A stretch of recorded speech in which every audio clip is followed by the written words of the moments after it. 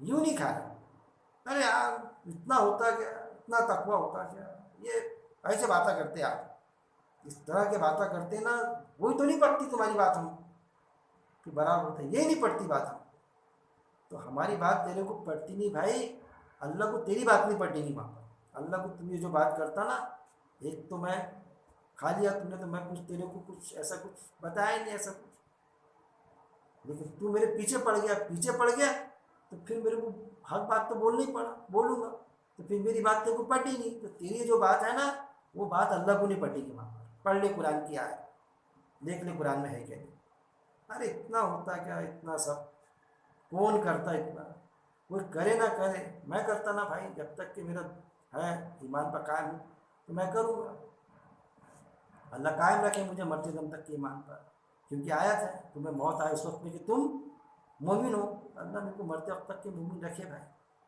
وہ چیز ہے۔ اور ہم نے انسان کو مٹی کے جوہر سے پیدا کر دیا، پھر اللہ نے کیا فرمایا، انسان کو کیسے پیدا کیا، اللہ نے مٹی سے پیدا کیا، ایک جوہر مٹی، اس سے انسان کی تخلیق کی، مطلب انسان کا پہلا مرحلہ آدم علیہ السلام کو جو پیدا کیا تھا اللہ تعالیٰ نے، پھر ان کی پیٹ سے ہوا کو نکالا، پھر دوسرا ٹپا جب دنیا میں آئے آدم علیہ السلام، تو پھر منی کے قطرے سے پیدائش، نطفے سے، وہ چیز۔ پھر آیت نمبر 13، پھر ٹپکتی بوند بنا کر اسے ایک محفوظ مقام پر قرار دے کر ٹھہرایا، پھر ٹپکتی بوند یعنی منی کا قطرہ، میل فیمیل کے ملاپ، میاں بیوی کے ملاپ سے جو وجود میں آتا ہے انسان، اس کا سیکنڈ مرحلہ، دوسرا ٹپا انسان کا، پہلا مٹی سے بنا، پھر دوسرا ٹپکتی بوند سے بنا، اچھلتے بوند سے بنا، پھر کائے میں جائے گا، پہلے مرحلے کے ساتھ مٹی سے بنا تھا، مٹی میں فنا ہو جائے گا، اللہ باقی رہے گا، تو مٹی میں جائے گا، لیکن دوبارہ اٹھائیں گا، وہ بات نہیں پڑتی، دوبارہ کیسا اٹھیں گے؟ ارے پہلی بار مٹی سے بنانا مشکل تھا، آدم السلام کو جو بنایا تھا اللہ نے، دوبارہ تو سوال ہی پیدا نہیں ہوتا۔